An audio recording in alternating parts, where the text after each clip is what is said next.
최근 미국에서 보도된 한국 특집 뉴스를 놓고 현재 미국 사회뿐만 아니라 세계 각국에서도 큰 관심을 불러일으키고 있습니다. 바로 그동안 국제사회로부터 그다지 관심받지 못했던 한국 문화와 한국 음식이 현재 전 세계 곳곳에서 엄청난 열풍을 일으키고 있는 것에 대해 미국 매체가 이를 특집으로 보도했기 때문입니다. 이와 관련해 미국의 문화매체인 허슬은 오늘날 한국 음식이 세계 인류로 평가받게 된 것은 그만큼 한국 국민과 한국 정부의 치열한 노력이 있었기 때문에 가능했다며 이를 세계 각국이 본받을 필요가 있다고 보도했습니다. 먼저 이 매체는 한국 음식을 먹어본 적이 있는 미국 국민이라면 누구나 느끼는 것이 있다고 보도했습니다. 그것은 바로 한국식 바베큐 불판 위에 소고기를 지글지글 굽든 톡 쏘는 김치 한 조각을 아삭하게 먹든 또 비빔밥 그릇에서 뿜어져 나오는 따뜻한 김을 쬐든 그 경험이 상당히 매혹적일 뿐더러 맛 또한 일품이라는 것입니다. 뒤이어 이 매체는 현재 미국을 비롯한 전 세계 곳곳에서 한식 열풍이 거세게 일고 있는데 여기에는 지난 수십 년 동안 이루어져 왔던 한국 정부의 노력을 절대 빼놓을 수 없다고 보도했습니다. 실제로 이 매체는 2002년 당시에 영국의 경제 전문 매체인 더 이코노미스트가 이른바 미식 외교라는 단어를 파생시켰을 때 이를 가장 잘 구현한 나라는 다름 아닌 한국이었다고 보도했습니다. 그러면서 이 매체는 오늘날 한식이 왜 그토록 인기 열풍이 거세지고 있는지 그 원인을 파악하기 위해서는 미식 외교를 자세히 이해할 필요가 있다고 보도했습니다. 이 용어는 21세기에 탄생했지만 이 전술은 그리스와 로마인들이 적들을 식탁에 초대해 빵을 떼고 포도주를 마시며 논쟁을 해결한 것으로 거슬러 올라간다. 훨씬 후에 리처드 닉슨 대통령이 중국에서 젓가락을 사용하려는 시도는 미국 식당 메뉴에 북경오리가 등장하게 만들었고 이스라엘과 일본 총리의 만찬에서 신발에 담긴 디저트가 제공됐을 때에는 큰 소동을 일으켰다. 헤이그 외교저널의 샘채플 소콜은 음식의 보편적인 중요성은 미식 외교를 전 세계 어디에서나 효과적으로 만든다고 서술했다. 그는 정부가 외국 정부와 외국인들에게 어필하기 위해 이미지의 우호적인 측면에 의존할 수 있다고 말했다. 한 국가의 문화에 대한 우호적인 측면들은 군사적 또는 정치적 의제와 같이 국가가 권력을 얻기 위해 사용하는 일반적이고 더 강력한 전술로부터 환영받을 수 있다. 특히 미국 매체인 허슬은 모든 인간관계를 통틀어 보더라도 합리적인 정보로만 사람에게 다가가지 않는다고 보도했습니다. 바로 음악과 음식을 비롯해 예술과 춤, 그리고 문화를 기반으로 하는 감정적이고 초합리적인 연결을 통해 상대방에게 도달하려는 경향이 강하다는 것입니다. 이러한 방식으로 사람들에게 도달하는 것은 소프트 파워, 즉 힘을 행사하는 것이 아닌 긍정적인 매력을 통해 목표를 달성하는 국가의 능력으로 알려져 있다. 정부 행위자들로부터 직접적으로 오기보다는 문화 분야와의 협력에서 비롯된다. 그러면서 이 매체는 미식 외교의 출발점이라고 할 수 있는 나라는 아마도 태국일 것이라고 보도했습니다. 실제로 이 매체는 2002년 당시에 태국 정부가 이른바 글로벌 타이 캠페인을 통해 해외의 태국 레스토랑을 가능한 쉽게 개점할 수 있도록 국가적인 지원을 펼쳤다고 보도했습니다. 특히 이 매체는 당시 태국 정부가 실시한 정책은 해외 각지의 패스트푸드에서 고급 레스토랑까지 다양한 유형의 레스토랑을 오픈했을 뿐만 아니라 외국인들에게 정통 태국 요리를 선보이기 위한 태국 셰프들의 비자 취득과 식재료 조달에도 큰 도움이 됐다고 보도했습니다.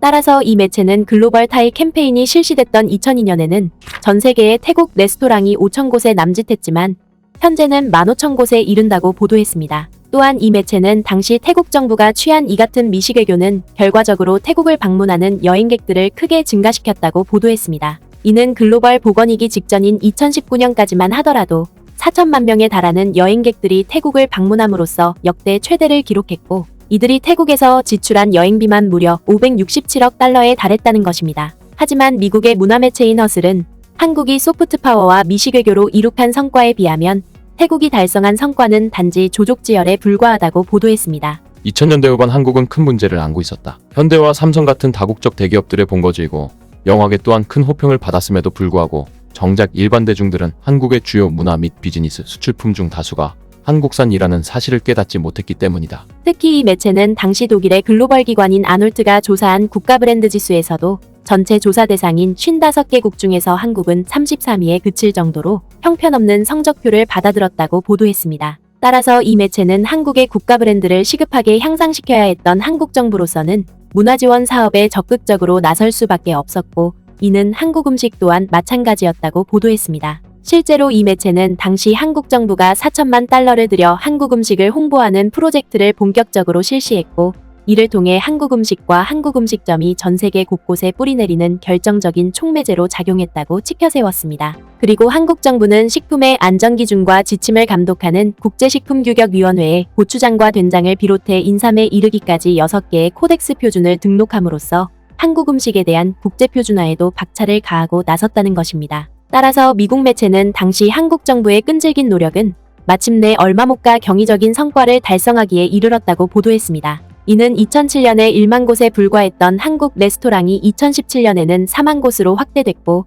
전 세계 곳곳에 개점한 최고급 한식당 또한 100곳을 넘겼다는 것입니다. 그리고 이로 인한 농수산물의 판매도 급증했는데 2008년 당시에 44억 달러에 불과했던 농수산물 수출액이 2012년에는 그 2배 이상인 100억 달러로 늘어났다는 것입니다. 또한 이 매체는 주요 국가에서도 한식당이 기하급수적으로 늘어났다고 보도했습니다. 실제로 미국 매체가 공개한 인포그래픽을 자세히 보면 중국에서 한식당이 가장 많이 오픈한 것으로 나타나 있는데 2009년에 2024곳에 불과했던 한식당이 2017년에는 15,985곳이나 달하는 것으로 나타나 있습니다. 그리고 일본에서도 같은 기간에 한식당이 폭발적으로 증가했는데 이는 2009년에 4,916곳에 달했던 한식당이 2017년에는 9,238곳으로 늘어났다는 것입니다. 뒤이어 미국에서도 한식당이 2배 이상 늘어난 것으로 나타나 있습니다. 그리고 이 매체는 한국 정부의 이 같은 노력의 결실로 기어코 2013년에는 김치를 담그고 나누는 한국의 고유 문화인 김장이 유네스코 인류무형문화유산에 등재되기도 했다고 극찬했습니다.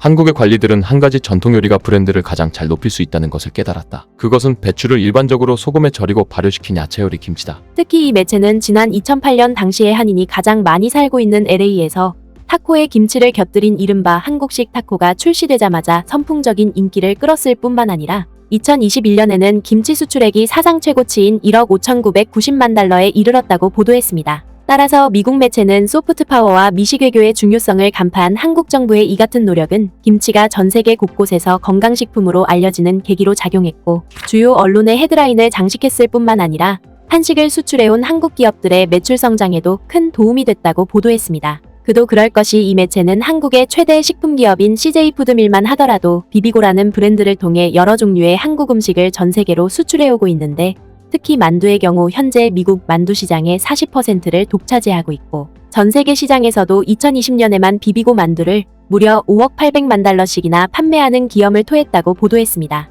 특히 이 매체는 2012년에 싸이의 강남스타일을 시작으로 BTS와 블랙핑크로 대표되는 K-팝이 전 세계에서 엄청난 인기를 구가하고 있고 여기에 덩달아 오징어 게임과 기생충으로 대표되는 한국 영화와 한국 드라마 역시도 전 세계인들을 매료시킬 만큼 사상 최고의 열풍을 일으킨 덕분에 현재 한국 음식의 인기 또한 나날이 전성기를 누리고 있다고 극찬했습니다. 외교 전문가인 폴 라커는 그것이 한국 미식 외교 캠페인의 탁월함이었다고 말했다. 갑자기 한국 영화와 한국 음악 그리고 한국 음식이 생겼고 그 편재성은 사람들이 더 관심을 갖게 만드는데 큰 도움이 된다. 그러면서 미국 매체는 오늘날 한국 음식과 한국 문화가 철두철미한 전략을 통해 미국과 어깨를 나란히 할 만큼 독보적인 영향력을 과시하고 있는 사실을 비춰봤을 때 한국 국민들의 역동성을 미국과 국제사회가 절대 만만히 봐서는 안 된다고 보도했습니다. 결국 미국 매체의 이러한 보도는 그동안 국제사회로부터 주변부로 인식되어 왔던 우리의 문화와 음식을 세계 인류에 올려놓기 위해 절치부심을 거듭해왔던 우리 국민들의 노력이